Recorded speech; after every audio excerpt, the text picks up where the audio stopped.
Béninois de la diaspora, c'est avec Ariane Da Silva. Ariane, bonjour, bienvenue sur La Parenthèse. Bonjour Herman, bonjour aux amis téléspectateurs. Béninois de la diaspora nous emmène aujourd'hui en Italie. Nous allons découvrir Boris Dimadja. Il vit en Europe depuis une dizaine d'années. Bonjour, bienvenue chez moi, je vous en prie.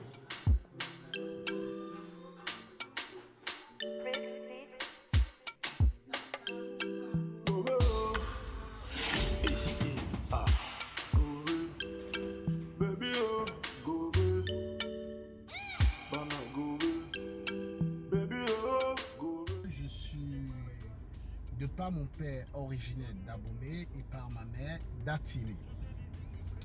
J'ai fait mon enfance, une partie de mon enfance bien entendu, à Banikoara, à Parakou, après à Plahoué, Kadjeron, à Cotonou. Et j'ai fait mes études également jusqu'au second cycle universitaire. Après Abidjan, c'est Rome qui m'accueille pour mes études en sciences politiques et relations internationales. Après 10 ans en Europe, après 10 ans de résidence aujourd'hui en Europe, je pense que je peux dire que l'Europe m'a beaucoup apporté, surtout sur le plan formation. Et j'étais très curieux et j'étais quelqu'un qui a un profil qui part d'une formation en compta en finance et qui du jour au lendemain s'est retrouvé en sciences politiques et aujourd'hui en stratégie digitale. Donc moi je suis tout en formation et ce que l'Europe m'a apporté, c'est que quand même j'ai eu cette possibilité-là de me former quand le besoin se faisait sentir et bien parfois avec des bourses d'études n'étant pas européens et n'étant pas africains. Déjà c'est cette chance, je sais, je peux remercier Dieu pour m'avoir donné cette chance. Mais en même temps que je suis très loin de mon pays, je suis très loin de mes parents et franchement, à des moments donnés, notre pays nous manque. C'est pas des moments donnés, je dirais plutôt même au quotidien, parce que le rythme de vie, les habitudes ne sont pas les mêmes. Nous sommes beaucoup famille, nous sommes habitués à vivre dans la famille. Vous allez comprendre, moi je suis fond, et donc je suis fond d'Abomey. Et donc l'Afrique, le Bénin nous manque. Ce n'est pas le désir de retourner au pays qui manque. Ça, il faut le dire, il faut être honnête, on a toujours envie, on est parfois même tenté de tout raccrocher et de rentrer. Mais malheureusement, le problème, c'est qu'il faut préparer et ce n'est pas facile de tout raccrocher du jour au lendemain et de rentrer. Mon rêve le plus cher sera un jour de servir mon pays, le Bénin, d'apporter mes compétences et partager mes expériences avec mes jeunes frères qui sont restés au pays. Il faut dire, s'il y en a, c'est vrai, qui rêvent encore aujourd'hui de l'Occident, c'est un choix qui s'assume, mais également ce n'est pas forcément le moyen sûr pour pouvoir réussir.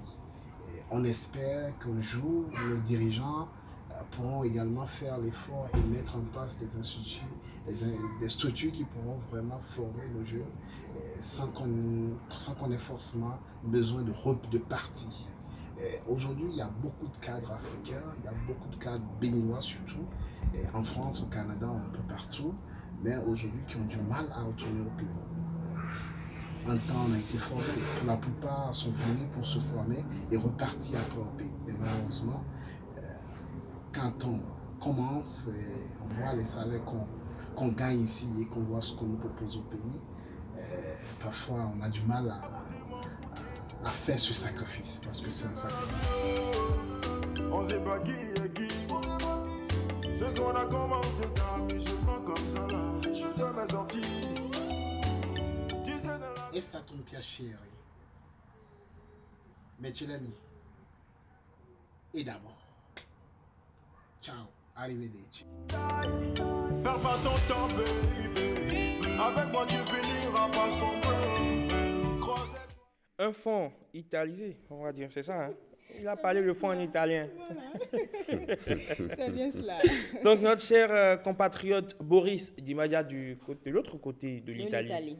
Et ça vit bien apparemment. Bruno l'a vu prendre du maïs grillé. Oui. Il n'a pas oublié les habitudes du terroir. Voilà, important, il est en Europe, mais il n'a pas oublié d'où il vient. Et ce qui est intéressant dans ce qu'il dit, c'est qu'il pense rentrer après un séjour et tout ce qu'il peut apprendre là-bas. Il pense rentrer au Bénin, chez lui, pour servir son pays et apporter tout ce qu'il a appris.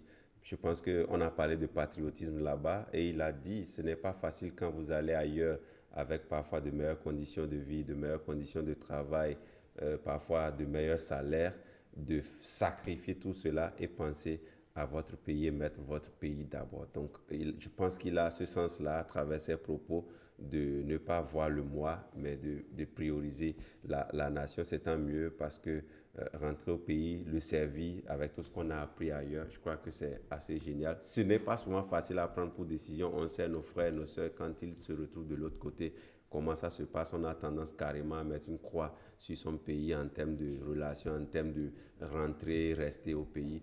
Mais s'il y a encore des gens qui pensent à le faire, à revenir, à servir leur pays, je crois que c'est vraiment original. C'est vraiment original, n'est-ce pas, Ariane Da Silva? Surtout que, voilà, il va mettre l'expertise qu'il aura reçue de l'autre côté de l'Atlantique. Il va mettre ça au service de son pays. Au développement de son pays. Merci donc à vous, Ariane Da Silva, de nous l'avoir pêché, bien évidemment. C'est moi qui vous remercie. Alors, et je ne vous ai pas dit, vous êtes très beau ce matin. Vous merci. êtes très élégant. Et vous êtes très élégante aussi, Merci. Ariane Da Silva.